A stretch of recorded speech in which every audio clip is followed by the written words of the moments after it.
حضور کے چہرے پر نور کو دیکھتا، زیارت کرتا، مبارکباد دیتا اور آگے چلا جاتا۔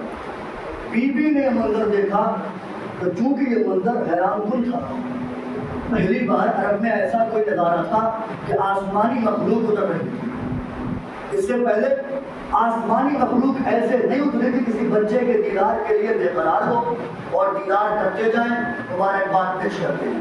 جب یہ منظر دیکھا بی بی نے، کھانا ہی سرکار ابو طالب کو مبارکباد پیش کی، کہتی ہیں کہ آپ کو بھتیجا مبارک، لیکن میں نے عجیب صفت دیکھی آپ کے بھتیجے۔ تو کیا دیکھا کہ آپ کو جو اللہ نے بھتیجا عطا کیا ہے وہ محیر العقول ہے، اپنوں کو حیران کر دیتا ہے۔ جملے کو یاد رکھیے گا، کیا کہا؟ محیر العقول، اپنوں کو حیران کرنے والا۔ کیا دیکھا کیا تم نے؟ کہ میں نے دیکھا فرشتوں کی قطاریں اتر رہی، ایک ایک فرشتہ بڑھ بڑھ کے آپ کے بھتیجے کے چہرے کو دیکھتا ہے، زیارت کرتا ہے، مبارکباد دیتا ہے اور آگے بڑھ جاتا ہے۔ یہ عقل کو حیران کرنے والا عمل ہے، محیر العقول ہے آپ کا بھتیجا۔ سنیے ابو طالب کیوں نے مسکرائے کہ پریشان نہ ہو، آج سے 30 برس کے بعد اللہ تمہیں ایسا ہی ایک بیٹا عطا کرے گا۔ آگے کیا کہا تھا؟ محیر العقول۔ ابو طالب نے کہا بس فرق اتنا ہوگا کہ یہ آنے والا بچہ محیر العقول ہے، کہ تمہاری آغوش میں آئے گا، وہ مظہر العجائب ہوگا۔ خطابت نہیں ہے، جملے ابو طالب کے ہیں، علی کے باپ کے جملے ہیں۔ کون ہے ابو طالب؟ ایک بی بی ہے جن کا نام مریم، جانتے ہیں آپ سب جانتے ہوں گے، یہ کیا مطلب بطول، کیوں؟ کیونکہ مخلوق سے جڑی نہیں گئی، خالق سے کبھی منقطع نہیں ہوئی، اس لیے ان کو بطول کہا جاتا ہے۔ خالق سے منقطع نہیں ہوا رابطہ، مخلوق سے رابطہ جڑا نہیں، بطول ہے۔ علی کی زوجہ بھی بطول ہے۔ ذرا سوچیے گا جا کے کہ وہ بطول اس لیے ہیں چونکہ خالق سے رابطہ منقطع نہ ہوا، مخلوق سے رابطہ ہوا نہیں۔ تو یہ علی ہے کون جس کی زوجیت میں بطول آ بھی گئی، اس کے بعد بطول رہی؟ کچھ تو ایسا راز ہے علی کی ذات میں۔ اب قرآن سورہ آل عمران، یہ ایک ایسی کتاب ہے قرآن کہ جس کے لیے سامعین کو دشواری بھی نہیں ہوگی کہ کس کتاب کا حوالہ دے دیا، کہاں سے ڈھونڈوں، کہاں سے خرید کے لاؤں، پریشانی کا سامنا کرنا پڑ رہا ہے۔ کوئی پریشانی نہیں، ہر مسلمان کے گھر قرآن موجود ہے۔ خدا نہ کرے بدقسمتی سے اگر کسی اگر قرآن نہ بھی ہو تو اللہ کے گھر چلا جائے، مسجد چلا جائے، وہاں بارگاہ آ جائے، وہاں تو قرآن موجود ہی ہے، ڈھونڈنا نہیں پڑے گا کیسے ملے گی کتاب۔ آئیے قرآن اٹھائیے، سورہ، اب دیکھیے ابو طالب کون، سورہ آل عمران، اس میں پڑھیے، اللہ کہہ رہا ہے کلما دخل علیہا زکریا المحراب وجد عندها رزقا قال یا مریم ان لک ھذا قالت هو من عند اللہ ان اللہ یرزق من یشاء بغیر حساب۔ کیا کہا قرآن نے؟ جناب زکریا جب بھی محراب میں داخل ہوتے تھے، وجد عندها رزقا، تو وہ جناب مریم کے پاس رزق دیکھتے، کھانا دیکھتے، قال یا مریم ان لک ھذا، تو وہ کہتے تھے مریم تمہارے پاس یہ کہاں سے آیا، تو کھانا تمہارے پاس کہاں سے آیا؟ قالت، جناب مریم پر فرماتی ہوا من عند اللہ، یہ اللہ کی طرف سے آیا، یہ جنت سے آیا ہے، یہ جنت سے توجہ، یہ جنت سے آیا ہے، مریم کے لیے جنت سے کھانا آیا، مریم کے لیے اللہ کی طرف سے غذا آئی۔ قرآن نے تصدیق کی کہ مریم کے لیے جنت سے کھانا آیا۔ اب مجھے تمام عالم اسلام بتائے کہ مریم افضل ہے یا محمد؟ کون افضل؟ سب کہیں گے کہ ہمارے نبی افضل ہیں، ہمارے نبی افضل ہیں۔ مجھے جھوٹی سے جھوٹی روایت میں دکھاؤ کہ محمد کے لیے جنت سے کھانا آیا، دکھائے کوئی جھوٹی سے جھوٹی روایت میں کہ محمد کے لیے جنت سے کھانا آیا۔ محمد کے لیے جنت سے کھانا نہیں آیا، مریم کے لیے جنت اگر بات پہنچ گئی تو شہپر ولایت لکھ لیں گے اور آپ جبریل کے ساتھ پرواز کریں گے۔ توجہ کیجیے گا، مریم کے لیے جنت سے کھانا آیا، محمد افضل نبی مریم کا بیٹا محمد کے آخری بیٹے کے پیچھے نماز پڑھے گا. مریم مفضول ہے, محمد افضل ہے, لیکن جنت کا کھانا مریم کے لیے آیا, محمد کے لیے جنت کا کھانا نہیں آیا. 22 سال تک ابو طالب کے گھر کا پکا ہوا کھانا محمد کھاتے رہے.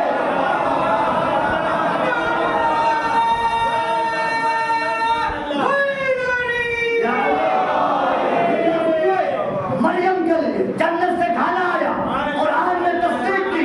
محمد کے لیے جنت سے کھانا نہیں آیا. 22 سال تک محمد نے ابو طالب کے گھر کا پکا ہوا کھانا کھایا تو ماننا پڑے گا اللہ کی نگاہوں میں جتنا پاک کھانا جنت کا ہے اتنا ہی پاک کھانا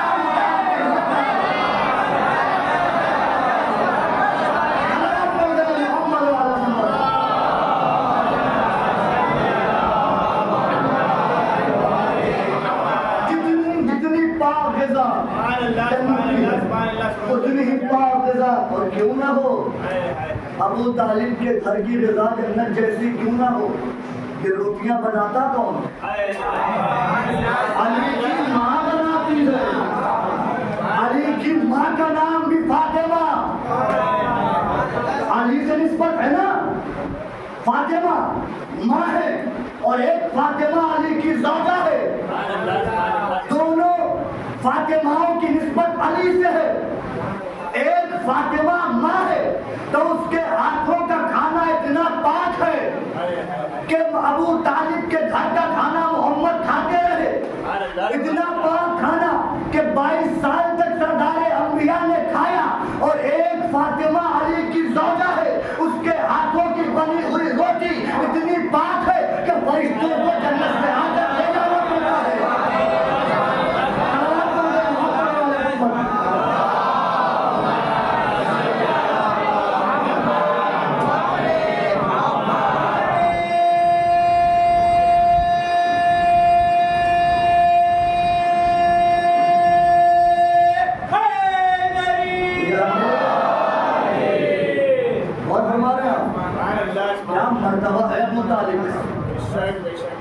اب ایک میں سوال بنائے سوال کرتا ہوں, حضرات بیٹھے ہوئے اس لیے کر رہا ہوں کہ ان کی زندگی مجلسوں میں گزری ہے.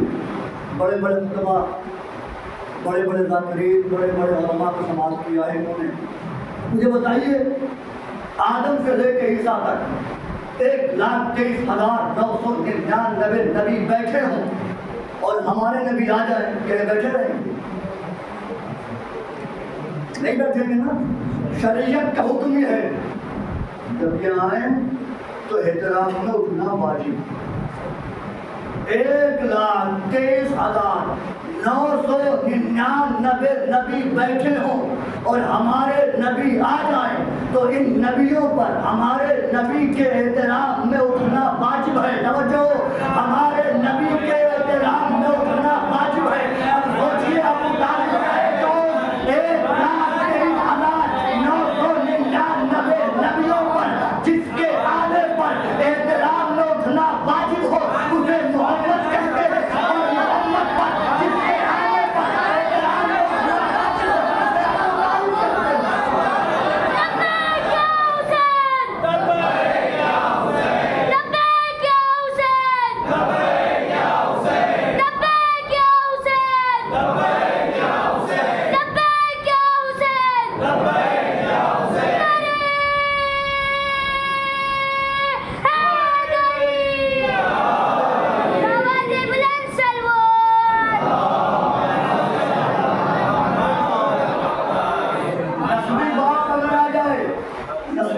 جس کی وجہ سے ہم دنیا میں آئے وہ آ جائے تو احترام میں اٹھنا واجب ہے. وہ باپ جو علم دے اسے بھی باپ کہا جاتا ہے, جو تعلیم دے یعنی استاد وہ آ جائے تو احترام میں اٹھنا واجب. وہ مربی جو یتیم کی کفالت کرے جو پالے وہ بھی بحیثیت پدر کی ہوتا, باپ کی جگہ پر ہوتا, اس کے احترام میں بھی اٹھنا واجب. کیا سوچے کیا مرتبہ ہے ابو طالب کا. 1,23,999 نبی اپنی نبوت سمیت اپنی عصمت سمیت اس کے آنے پر احترام میں اٹھنے پر مجبور ہوں، ان پر واجب ہو جائے محمد کا احترام، اور پھر ابو طالب کا احترام محمد پر۔ ایک روز ایسا ہے کہ جس میں ابو طالب پر واجب ہے کہ محمد کے احترام ہو، اور صرف محمد ہی پر نہیں، محمد کے احترام میں نہیں، اپنے بیٹے علی کے احترام میں اٹھنا واجب ہے۔ ایک لوگ کون سا لوگ؟ پیغمبر نے فرمایا انا وعلی ابوا هذه الامہ، میں اور علی اس امت کے باپ ہے۔ کیا تقابل کرے گی دنیا علی اور محمد کا؟ علی اور محمد تو وہ ہے جو منصب کے اعتبار سے اپنے باپ کے بھی باپ ہیں، جب یہ منصب کے اعتبار سے آتے ہیں تو چونکہ اسی لیے تو جب اعلان اسلام ہوا تو لوگوں نے تانا دیا، لو آج سے اپنے بیٹے کی اطاعت کرو، اپنے بھتیجے کی اطاعت کرو۔ آپ سب جانتے ہیں اسلام کی پہلی دعوت جو ہوئی اس کا نام ہے دعوت البشیرہ۔ یہ بچے نے ہاتھ اٹھا دیا تھا، بچے نے معلوم یہ اسی مدرسے کا فیض ہے جس کی بنیاد علی کی بیٹی نے رکھی، علی کی بیٹی نے اس کی بنیاد رکھی۔ اچھا تو میں کہنا چاہ رہا ہوں، اپنے یہاں ایسا بھی ہو گیا ہے، میں نے کچھ تجزیہ کیا ہے، بہت زیادہ لوگ قابل ہو چکے ہیں، وہ آ کر سمجھانا چاہتے ہیں کہ ارے یہ جو یونیورسٹی ہے، یونیورسٹی میں یہ اتنا زور لگانے کی ضرورت کیا ہے، گفتگو کیجیے۔ وہ یونیورسٹی نہیں ہے، یہ حسینی یونیورسٹی ہے، اور اس کی دیکھیے یہاں درجہ کیوں جاتا ہے؟ یہاں درجہ اس لیے جاتا ہے چونکہ اس کی بنیاد خدا کے شیر کی بیٹی نے رکھی ہے، اور شیر جو ہے وہ دہاڑنا نہیں چھوڑتے، اگر وہ دہاڑنا چھوڑ دیں تو شیر نہیں ہوتے۔ دعوت البشیرہ پہلی دعوت ہے، کہاں ہوئی؟ سب جانتے ہیں، مخالفین نے بھی لکھا کہ ابو طالب کے گھر میں، ابو طالب کے کعبہ موجود نہیں تھا کیا؟ اللہ کا گھر موجود تھا، قانون کا تقاضا یہ تھا کہ محمد صحن بیت اللہ میں جاتے، فرش بچھاتے، دعوت کا اہتمام کرتے، لوگوں کو بلاتے، جب سب دعوت کھا لیتے، پھر جو پیغام دینا تھا کہتے کہ اس گھر کا جو مالک ہے اس خدا کی وحدانیت کا اقرار کرو۔ اس طریقے سے تبلیغ کرتے، وہاں کا انتخاب نہیں کیا، ابو طالب کے گھر کا انتخاب کیا۔ اور یہ بھی عجیب بات ہے، میں نے کائنات میں پہلا کافر دیکھا ہے جو اپنے گھر سے اسلام کی ترویج ہونے دے رہا ہے۔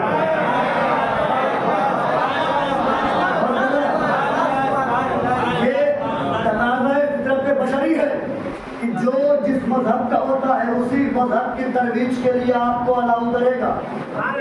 آپ کبھی مسجد میں کسی اور مذہب کی ترویج کے لیے اسے پرمیشن نہیں دیں گے۔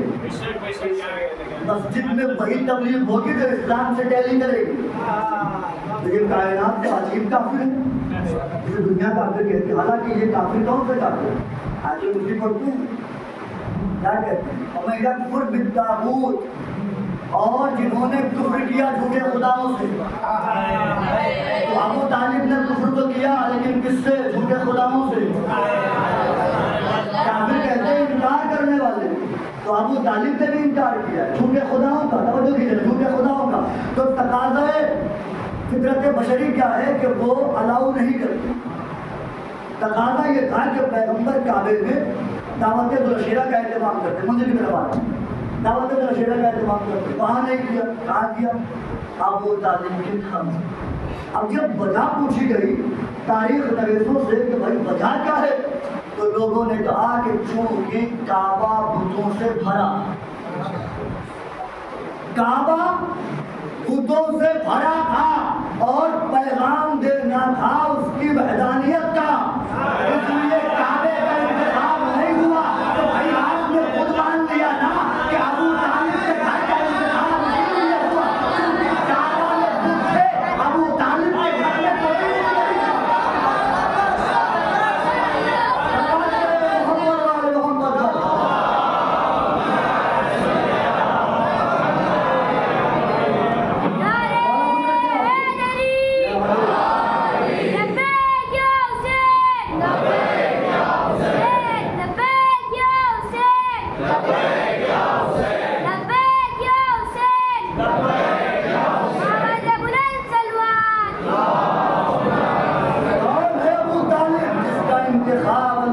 نے اپنی 2 امانتوں کی حفاظت کے لیے کیا، ایک امانت ولایت اور ایک امانت رسالت، امانت امامت، امانت نبوت محافظ بنا دیا، اور ابو طالب بھی 24 آور نگاہ رکھتے تھے۔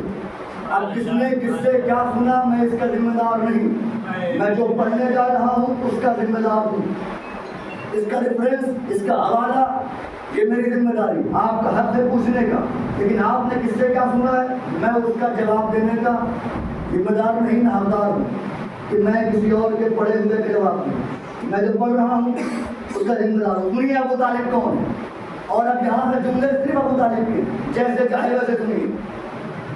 اور ظاہر ایک دن سرکار دو عالم آنکھوں سے اوجھل ہو گئے، جب اوجھل ہو گئے تو چونکہ مشرکین مکہ اختلاف میں رہتے تھے کہ یہ لمحہ مجھے ملے اور میں ابو طالب سے نگاہ بچا کر محمد کو قتل کر دوں، تو آج کچھ لوگ جو محمد سے تھوڑی محبت کرتے تھے وہ آئے ابو طالب کے پاس، کہا اے ابو طالب، اے شہر بندہ، محمد گم ہو گئے۔ اب سنیے جملہ ابو طالب کے بعد کیا کہا، محمد گم ہو گئے۔ ابو طالب نے کہا وہ کیا گم ہوگا جو گمراہوں کو راستہ دکھانے آیا ہو۔ جملے صرف علی کے بابا کے ہیں، کوئی خطابت نہیں ہے، جیسے چاہے آپ استقبال کیجیے علی کے بعد کے جملوں کے۔ اس کے بعد ابو طالب نے کہا چونکہ بظاہر محمد نگاہوں سے اوجھل ہو گئے تو ابو طالب کا دل نہیں لگتا، ابو طالب کے دل کو قرار نہیں آتا، اس لیے ہم محمد کو تلاش کریں گے۔ 18 جوانان بنی ہاشم کو آواز دی کہ تلواریں بے نیام کرو اور جاؤ مکے کی 4 دیواری کے بعد جو مشرکین کے سردار ہوں گے پہلو میں بیٹھ جاؤ۔ 17 غلاموں کو آواز دی کہ کر لے لو۔ اب یہ پہلو میں بیٹھ گئے، اس سے پہلے کبھی بنی ہاشم آگے ان کے پہلو میں بیٹھے نہیں تھے۔ یہ تقاضۂ فطرت ہے، اگر آپ کے پاس کوئی ایسا شخص ہو جو کبھی نہ بیٹھتا ہو، آپ اسے جانتے بھی ہو، لیکن ایک دن وہ آ کے آپ کے پہلو میں بیٹھ جائے تو آپ کے ذہن میں باتیں آئیں گی نا۔ اب ان کے اندر کھلبلی کہ کبھی ہاشم کے جوان ہمارے پاس بیٹھے ہیں، کچھ معاملہ ہے کیا، کچھ ہو گیا ہے کیا؟ اور ابو طالب نے کیا کہا دیکھو میں جا رہا ہوں محمد کو تلاش کرنے کے لیے، مندر کی طرف میں آ رہا ہوں محمد کو تلاش کرنے کے لیے، اگر میں اپنے نور عین کے ساتھ ہوں تو محمد کے صدقے میں انہیں جانوں کی خیرات دینا، اور اگر اکیلا ہوں تو پوچھنا بھی نہیں، سر اتار دینا۔ جو ہے لکھا ہوا ہے، لکھا ہے، کہتے ہیں بڑے غریب تھے ابو طالب، جو غریب ہوگا وہ اتنا بڑا مورچہ لے گا۔ مشرکین مکہ کے سردار سے مورچہ لے رہے ہیں، کہہ رہے اڑا دینا سر، سوچنا بھی نہیں، چلے ابو طالب تو ابو قبیس کو عبور کیا، پہاڑ کو کراس کرتے ہوئے گزرتے ہوئے نیچے اترے، ایک وادی میں دیکھا محمد نماز پڑھا رہے ہیں، علی نماز پڑھ رہے ہیں۔ یہ تو وہ جملہ تھا جو تاریخ کا ہے۔ اب صاحبان معرفت کے لیے جملہ کہہ رہا ہوں، ابو طالب نے دیکھا کہ نماز کو نماز پڑھا رہی ہے،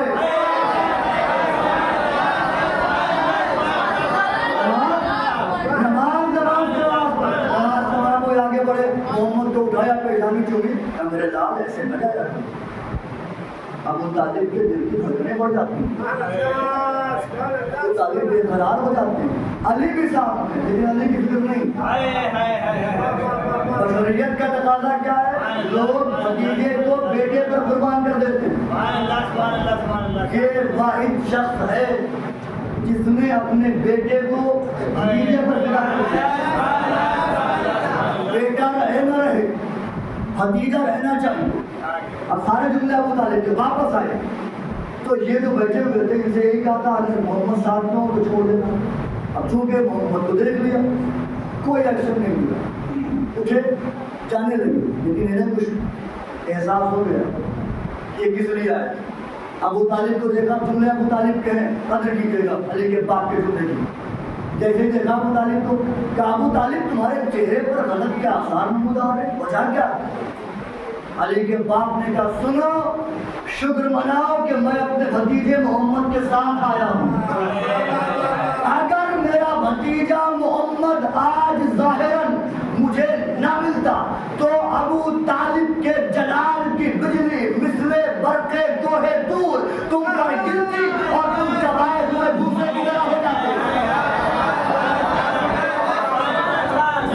یہ بندے ابو طالب کے ہیں، تم چبائے ہوئے بھوسے کی طرح ہو جاتے۔ پھر جناب ابو طالب نے جملہ کہا اور آج ابو طالب قرۂ ارض سے ایک ایک مشرک اور ایک ایک کافر کو تلاش کر کوئی جھوٹی سے جھوٹی عبارت دکھائے کہ مشرکین نے کفار نے پلٹ کے کہا ہو ابو طالب ہم تو اپنی پارٹی کے آدمی ہیں، آپ کی پارٹی کے آدمی ہیں، آپ ہماری پارٹی کے آدمی ہیں، یہ کیسی باتیں کر رہے ہیں؟ کہا ابو طالب سے انہوں نے، مجال نہیں ہوئی، بولے نہیں۔ جب انہوں نے کہا تمام مشرکین کو قرۂ ارض سے چن چن کے قتل کر دیتا، چن چن کے مار دیتا، نہیں بولا، نہ کافر بولے نہ مشرکین بولے۔ ان کا خاموش رہنا اس بات کی دلیل ہے کہ مشرکین اور ابو طالب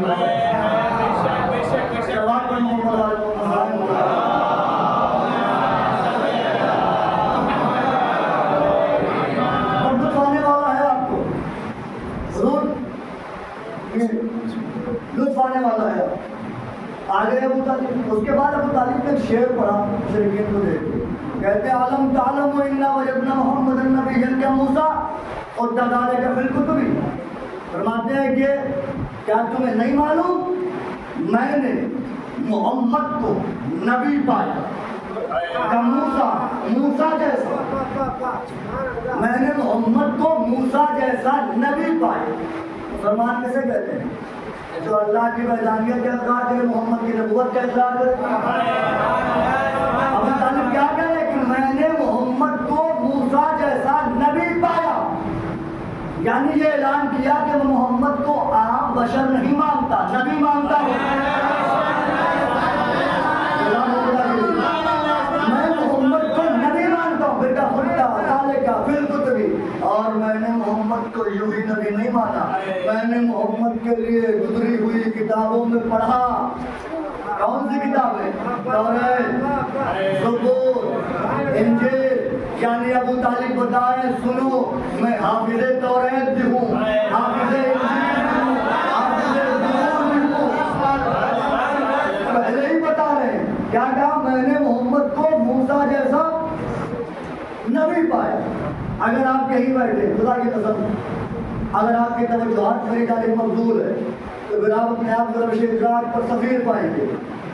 اِنَّا وَجَدْنَا مُحَمَّدًا نَبِيًّا كَمُوسیٰ، میں نے محمد کو موسیٰ جیسا نبی پایا، موسیٰ جیسا، موسیٰ جیسا، پھر کہہ رہا ہوں موسیٰ جیسا نبی پایا۔ پڑھیے سورہ مزمل، اللہ کہہ رہا ہے اِنَّا أَرْسَلْنَا إِلَيْكُمْ رَسُولًا شَاهِدًا عَلَيْكُمْ كَمَا أَرْسَلْنَا إِلَىٰ فِرْعَوْنَ رَسُولًا، اور ہم نے تمہارے درمیان ویسا ہی رسول بھیجا جیسا فرعون کی طرف بھیجا تھا۔ یعنی اللہ کہہ رہا ہے کہ ہم نے تمہارے درمیان موسیٰ جیسا نبی بھیجا۔ توجہ، موسیٰ جیسا نبی بھیجا۔ ابو طالب کہہ رہے ہیں میں نے محمد کو موسیٰ جیسا نبی پایا، اللہ کہہ رہا ہے میں نے تمہارے درمیان موسیٰ جیسا نبی بھیجا، موسیٰ جیسا نبی بھیجا۔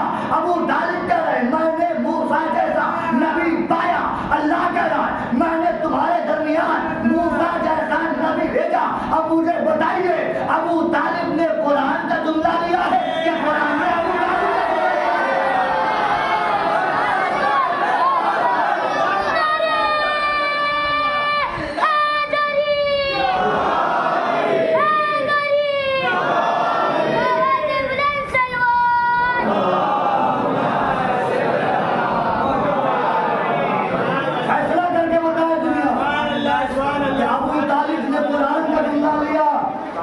قرآن نے ابو طالب کا جملہ لیا۔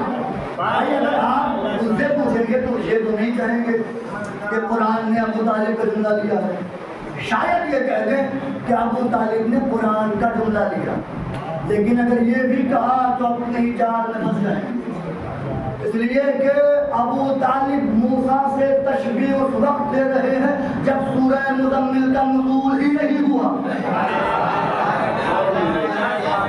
سورہ لیکن ہمارے لیے بڑی بات نہیں ہے ماننا کہ ابو طالب نے سورہ نازل ہونے سے پہلے کیسے مفہوم بتا دیا. ارے ہم تو جانتے ہیں ابو طالب اسی علی کا باپ ہے جس نے قرآن کے نازل ہونے سے 10 سال پہلے قرآن سنایا تھا. ابو طالب کے لیے تو لیکن عالم اسلام تو کہے گا نا. تو ہم پوچھنا چاہتے ہیں کہ بتاؤ ابو طالب نے قرآن کا جملہ لیا ہے کہ قرآن نے ابو طالب کا جملہ لیا ہے؟ وہ یہ تو نہیں کہہ سکتے عداوت کی بنا پر کہ قرآن نے ابو طالب کا جملہ لیا. لیکن اگر یہ بھی کہا کہ ابو طالب نے قرآن کا جملہ لیا تب یہ بات ادھوری ہوگی، کیونکہ ابو طالب اس وقت تشبیہ دے رہے ہیں جب سورہ مزمل کا نزول ہی نہیں ہوا. سورہ مزمل تو ابھی نازل ہوگا. نازل ہونے سے پہلے ہی ابو طالب مفہوم بتا رہے ہیں. ابو طالب نے کہہ دیا کہ میں نے محمد کو موسیٰ جیسا نبی پایا، اور اللہ نے آگے سورہ مزمل میں کہا کہ ہم نے تمہارے درمیان موسیٰ جیسا نبی بھیجا. تو اب دو باتیں ہیں، یا تو دنیا یہ مانے کہ ابو طالب کو علم غیب تھا، ابو طالب جانتے تھے اللہ کس مفہوم کی آیت اتارے گا، یا پھر یہ مانے کہ اللہ کو ابو طالب کا جملہ اتنا اچھا لگا کہ قرآن کی آیت بنا کے نازل کر دیا. تو ماننا پڑے گا نا. یا تو یہ مانو کہ ابو طالب کا جملہ اللہ کو اتنا پسند آیا کہ قرآن کی آیت میں سجا کر بنا کر نازل کر دیا. جو ابو طالب مفہوم بیان کر رہے ہیں وہی مفہوم میری قرآن کی آیت میں ہوگا. اچھا ایک چیز آپ نے سنی ہوگی بہت مشہور ہے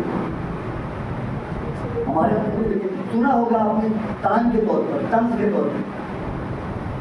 سرکار ابو طالب قریب المرض تھے، حضور آئے، حضور نے کان پہ منہ رکھا اور کہا چاہتے جاتے کلمہ پڑھ لیجیے، ایسا نہ ہو کہ آپ کی مشقتیں آپ کی محنتیں بیکار ہو جائیں.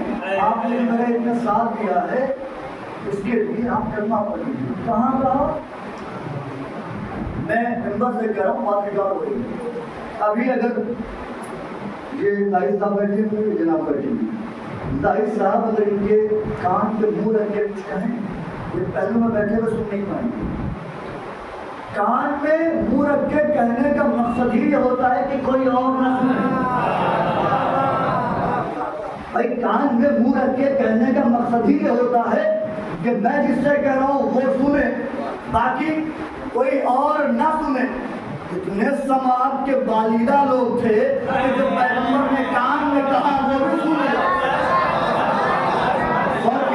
کتنے بالیدہ لوگ تھے سماعت کے، پیغمبر نے کان پہ منہ رکھ کے کہا چچا کلمہ پڑھ لیجیے. اب اسے میں علی کی دشمنی نہ کہوں تو اور کیا کہوں کہ اگر آپ سننے پر آ جائے تو کان کی بات بھی سن لیتے ہیں، نہ سننے پر آئے تو میدان کا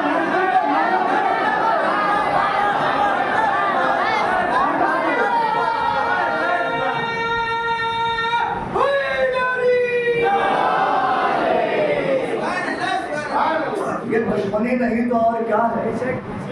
آپ نے بنائے کان کی وہ بات جو صرف پیغمبر چاہتے اگر چاہتے تھے کہ کوئی اور نہ سنے، وہ بھی آپ نے سن لی. اور جو دن کے اجالے میں چلچلاتی ہوئی دھوپ میں ممبر بنا کے اعلان کیا دو عمل پیغمبر نے کے بعد ختم کر دیا. دو عمل پیغمبر نے کیا اپنی زندگی میں خاص کر کے ایک قلم مانگا ہے اور ایک ممبر بنایا ہے. خاص کر کے آپ کہیں نہیں دکھا پائیں گے کہ پیغمبر نے کہا لاؤ قلم میں حکم نماز لکھ دوں، لاؤ قلم میں حکم روزہ لکھ دوں، لاؤ قلم میں حکم حج لکھ دوں. کہیے کبھی نہیں کہا ہوگا. ممبر بناؤ، نماز کا حکم آیا بیان کرنا ہے.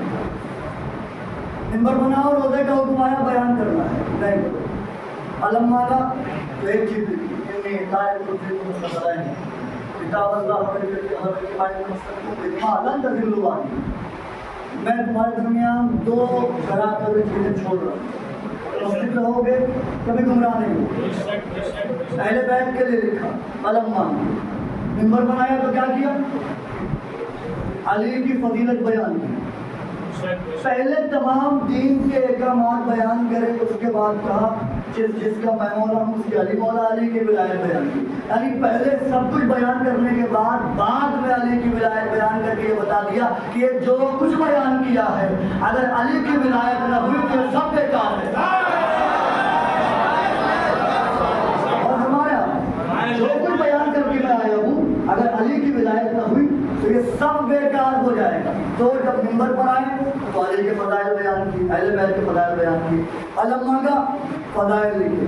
یعنی ہر ممبر پر آنے والے اور ہر قلم نویس کو پیغمبر نے ایک پیغام دے دیا ہے کہ یاد رکھو جب قلم اٹھانا تو میری یاد کے فضائل لکھنا، ممبر پر آنا تو میری یاد کے فضائل بیان کرنا.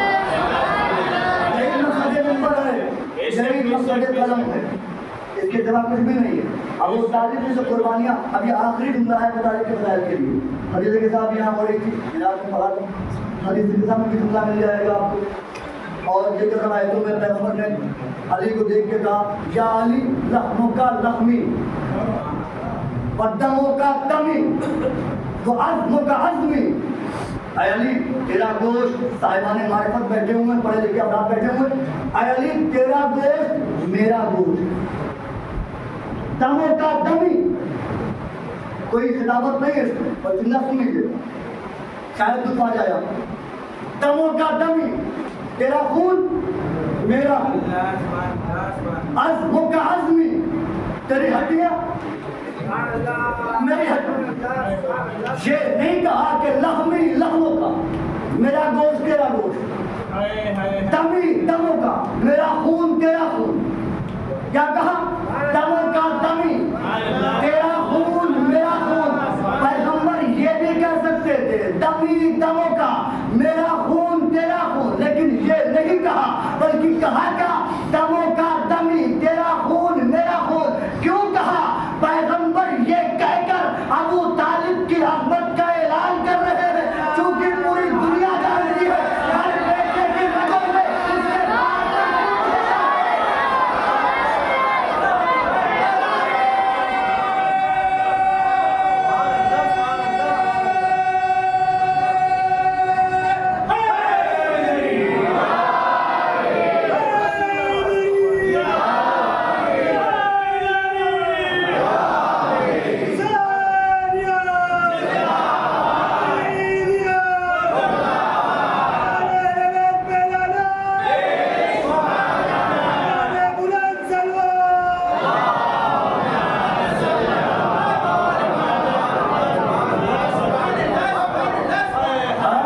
اس کے حکیم کا کوئی فعل خالی نہیں ہوتا. یہ بھی کہہ سکتے تھے کہ میرا خون تیرا خون، یہ نہیں کہا دموں کا دمی، تیرا خون میرا خون. کیونکہ ہر بیٹے کی رگوں میں اس کے باپ کا خون ہوتا ہے. تو یا پیغمبر علی کے خون کو اپنا خون کہہ کے ابو طالب کے خون کو اپنا خون کہہ رہے ہیں. کیا سمجھے کہ دنیا ابو طالب؟ جب بھی دین پہ کوئی مشکل آئی کون دفاع کے لیے آیا؟ ابو طالب. ابو طالب ہر موڑ پہ اسلام کے دفاع کے لیے کھڑے رہے. ابو طالب کے بعد کون آئے؟ ابو طالب کا خون ہی تو آیا. علی کھڑے ہو گیا کہ کربلا میں جو بنام اسلام خون بہایا گیا، جن کا خون بہایا گیا، کس کا خون؟ ابو طالب ہی کا خون. دین کی بقا کے لیے کبھی خون ابو طالب عباس کی شکل میں بہایا گیا، کبھی علی اکبر کی شکل میں بہایا گیا، کبھی قاسم کی شکل میں بہایا گیا، کبھی 6 مہینے کے بچے کی شکل میں بہایا گیا، کبھی حسین کی سوکھی ہوئی رگوں پر خنجر چلا کے بہایا گیا. ہر مقام پر خون ابو طالب. اور صرف ابو طالب کا خون ہی نہیں بہایا گیا، ابو طالب کی بیٹیوں کو بے چادر بھگانا، رونے کے لیے آمادہ ہو گیا. رونے میں شرمائیے گا نہیں. کیا اندھیرا ہو گیا؟ کچھ یاد آیا آپ کو؟ ایک بی بی تھی جو ایک قید خانے میں تھی، زندان کے اندھیرے میں. یہاں وہ افراد بھی بیٹھے ہوئے ہیں کہ میں جانتا ہوں خدا نے ان کو بی بی ضرور نوازے. کچھ ایسے بھائی بیٹھے ہوں گے جن کی چھوٹی بہنیں، میں ان سے ایک لمحے کے لیے ایک سوال کرنا چاہتا ہوں، کیا کبھی اپنی چھوٹی بیٹی اور اپنی چھوٹی بہن کو غور سے دیکھا ہے؟ جس کی عمر 4 برس ہو یا 5 برس ہو، کبھی دھیان سے دیکھا ہے؟ اگر نہیں دیکھا تو آپ مجلس کے بعد جب جائیے گا تو پیار سے اپنی بچی یا بہن کو قریب بلائیے، اس کے بعد تھوڑی دیر تک اس کے چہرے کو دیکھو، پھول جیسے چہرے کو دیکھنے کے بعد اپنے ہاتھ دیکھیں، پھر ہاتھ اٹھا کر بچے کو قریب بلائیے گا، اس کے رخسار پر اپنے ہاتھ رکھ کر دیکھیے گا آپ کے ہاتھ پڑے ہیں یا بچی کا رخسار پڑا ہے، پھر آپ کو اندازہ ہوگا کہ سکینہ کے ننھے ننھے رخسار، شمر کے بڑے بڑے تماچے، ہر تماچے پہ اپنے چچا کو آواز دیتی، اپنے بابا کو آواز دیتی۔ سکینہ کی پسلیاں دادی کی طرح ہیں۔ سکینہ پشت ناکہ سے آپ سنتے آئے ہیں کہ گر گئی، روایت کے جملے ہیں کہ گری نہیں تھی، بی بی کو دوڑتے ہوئے ناکے سے گرایا گیا، اور جب گرایا گیا نا نیچے گری تو پیچھے والے ناکے دوڑتے ہوئے چلے گئے۔ سکینہ آواز دیتی رہی بابا، جیسے قاسم نے ٹاپوں کو محسوس کیا تھا ویسے آج آپ کی بیٹی محسوس کر رہی ہے۔ جزاک اللہ۔ آوازوں کو دبا کے نہ روئیے گا، شرما کے نہ روئیے گا، تکلف کر کے نہ روئیے گا، اس لیے کہ بقیہ سے ایک ٹوٹی پسلیوں والی بی بی ہر مجلس میں آتی ہے۔ آج تو حسین آئے ہوں گے اس مجلس میں، اس لیے کہ سکینہ بھی مصیبت کا بیان ہے، ہر آنکھ حسین کی نگاہ ہوگی، کون میری بچی کی مصیبت کے لیے غمزدہ ہے۔ سکینہ پورے سفر تماچے کھا زندان میں آ کے شہادت کی مجلس پڑھنا ہے، شاید آپ نے جملے نہ سنے، شاید لیکن بہت دردناک جملے کے لیے زندان میں اپنے بابا کو یاد کر کے چیخ مار کے اٹھے۔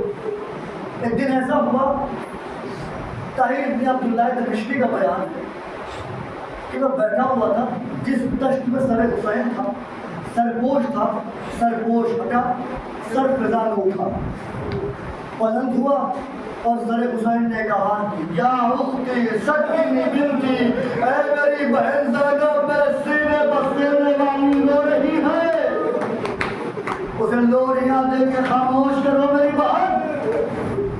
جب یہ آواز یزید کے کانوں میں گئی نا تو اس نے خادم سے کہا کہ جاؤ دیکھ کر آؤ یہ بیویاں کیوں رو رہی ہیں، بہت روئیں گے آپ۔ طاہر ابن عبداللہ دمشقی کہتا ہے وہ خادم زندان گیا، واپس آیا، انہوں نے وہی ماجرا بیان کیا کہ ایک بچی ہے جو اپنے باپ کو یاد کر کر کے رو رہی ہے۔ یزید نے کہا ایسا کرو جس سر دشت میں رکھا ہے لے جا کر اس بچی کو دے دو، شاید وہ بچی کچھ سکون پا جائے۔ سر اٹھایا گیا، زندان میں وہ سر آیا، سر پہ ایک سرپوش ہے، چادر ہے، کپڑا ہے، سکینہ کے سامنے رکھا گیا۔ سکینہ دارو قطار ہو رہی تھی، اچانک اس کٹے ہوئے سر سے وہ ردا ہٹی۔ سکینہ نے جیسے ہی اپنے بابا کا چہرہ دیکھا دوڑ کے خود کو باپ سے مس کر لیا، باپ پر گرا دیا اور ایک جملہ کہا، اگر جملے محفوظ ہیں فَكَبَّتْ عَلَيْهِ خود کو حسین کے سر پر گرایا، وَتَقُولُ اور کہا وَتَضْرِبُ عَلَىٰ رَأْسِهَا وَعَلَىٰ وَجْهِهَا حَتَّىٰ امْتَلَأَ فَمُهَا بِالدَّمِ۔ بی بی نے اپنے آپ کو سر پہ گرایا، اس کے بعد چوما اس کو، تقبلہ چوما، چومنے کے بعد اپنے چہرے پر مارا، اپنے سر پر مارا، اور اتنا مارا حتیٰ امتلأ فمها بالدم کہ چہرہ لہو لہان ہو گیا۔ اس کے بعد سر کو آغوش پہ لیا، اب آپ بہت روئیں گے، سر کو جن کے دل نازک ہے پہلے ہی ہاتھ جوڑ رہا ہوں، سر کو آغوش پہ لیا، کچھ درد بھرے جملے کہے، سر کو دیکھ کے کہتی یا ابتا منزل الذی خضبک بدمائک، اے بابا وہ کون ہے جس نے آپ کے چہرے کو لہو لہان کیا؟ آپ نے دیکھا ہوگا نا کہ اگر باپ کو کوئی زخم لگ جائے اور جب باپ گھر آتا ہے تو چھوٹی بچیاں باپ سے پوچھتی ہیں پیار سے بابا یہ کس نے چوٹ لگائی، بابا یہ کس نے زخم لگایا؟ ایسے سکینہ باپ کے سر کو دیکھ کے کہتی ہے یا بتا منزل لذی قطع وریدیک، اے بابا کس نے آپ کی سوکھی ہوئی رگوں کو کاٹ دیا، اے بابا کس نے آپ کے سوکھے گلے پر خنجر چلایا؟ پھر کہتی ہے یا بتا منزل لذی ایتمنی علی صغر سنی، اے بابا وہ کون سا ظالم ہے جس نے مجھے اس کم سنی میں یتیم بنا دیا، اے بابا یہ ظلم کس نے کیا؟ پھر جملہ کہتے ہیں یا بتا من للنساء الحاضرات، اے بابا کون ہے جو ان بیردہ عورتوں کا سہارا بنے، یا بتا من للارامل المصبیات، اے بابا کون ہے جو بیوہ عورتوں پر رحم کھائے، یا بتا من للضائعات الغریبات، اے بابا غریبوں پر ترس کھانے والا کون ہے؟ اب 3 جملے بڑے عجیب کہے بی بی رو کے کہتی یا بتا من للعیون الباقیات، اے بابا سکینہ کی رونے والی آنکھوں پر رحم کون کرے، اے بابا کون رحم کھائے گا؟ پھر فرماتی ہے یا بتا من للشعور المنشورات، اے میری زلفیں سنوارنے والے بابا میری بکھری ہوئی زلفیں دیکھ کر پریشان کون ہوگا؟ اے بابا پوچھو گے نہیں یہ زلفیں کیوں بکھری ہے؟ اے بابا تمہاری شہادت کے بعد شیخر نے ان زلفوں کو پکڑ کے میرا رخساروں پر تماچے مارے۔ جزاک اللہ یہی حلقہ گریا ہے، زندگی بڑی بے وفا ہے، اللہ جانے آئندہ برس برس کون پرسا دینے کے لیے رہے کون نہ رہے جو اگلے برس ہم ہیں اور یہ غم پھر ہے، جب چل بسے تو یہ اپنا سلام آخر ہے، سکینہ بی بی تمہارے غلام حاضر ہے، ارے مجھے جو کاش دوشتوں کے کام حاضر ہے، ارے بابا رضا پھر بی بی کہتے ہیں یا بتا من بعد جواب بتا، بابا آپ کے بعد سکینہ غریب ہو گئی۔ اب یہ 3 جملے سکینہ کے ہیں اور 1 جملہ ان کے باپ کا ہے، یہی مجلس تمام ہو جائے گی۔ اگر آپ نے محسوس کر لیا تو قبر کی دیوار تک رونے کے لیے کافی ہے۔ یہ بھی فرماتی ہے یا لیتنی کنت لک الفدا، بابا کاش سکینہ آپ پر قربان ہو جاتی، یا بتا یا لیتنی کنت قبل هذا اليوم امیا، بابا کاش یہ دن دیکھنے سے پہلے سکینہ کی آنکھوں کی بینائی چلی گئی ہوتی۔ اس کے بعد قیامت کا جملہ کہہ دیا کہ سر حسین دڑ گیا، فرماتی ہے یا لیتنی اصبت الثرى لا ارى شیبۃ مکذبا بالدماء، اے بابا کاش سکینہ کو کوئی اس خاک میں دفن کر دیتا اور سکینہ آپ کی داڑھی کو اصغر کے لہو سے خراب ہوا نہ دیکھتی۔ جیسے ہی سکینہ نے کہا فنادى الرافع بنته، سر حسین نے آواز دی اے میری تازیانے کھانے والی بچی، ایک تماچے کھانے والی سکینہ، اے میرے سینے پر سونے والی میری لاڈلی، حلمو الیہ حلمو انا بالانتظار، اے میری بچی میرے قریب آ میں تیرے انتظار میں ہوں، الیہ حلمی فانا لگے بالانتظار، میں تیرا انتظار کر رہا ہوں۔ جیسے ہی سر سے آواز آئی نا فغشی علیہا غشوۃ لم تفل بعدہا، سکینہ ایسے غش کھا کے گری کہ دوبارہ اٹھی نہیں، فحرکوہا فاذا ہی قد فارقت روحہا، جب سکینہ کا شانہ پکڑ کے ہلایا گیا نا، سکینہ کچھ بولی نہیں، ایک بیمار بھائی کو مجھے تمام کر دی، ایک بیمار بھائی کو آواز دی، بیمار نے زنجیریں سنبھالی، بیڑیاں سنبھالی، قریب آیا فحرکوہا، اپنی بہن کے شانہ پکڑ کے ہلایا،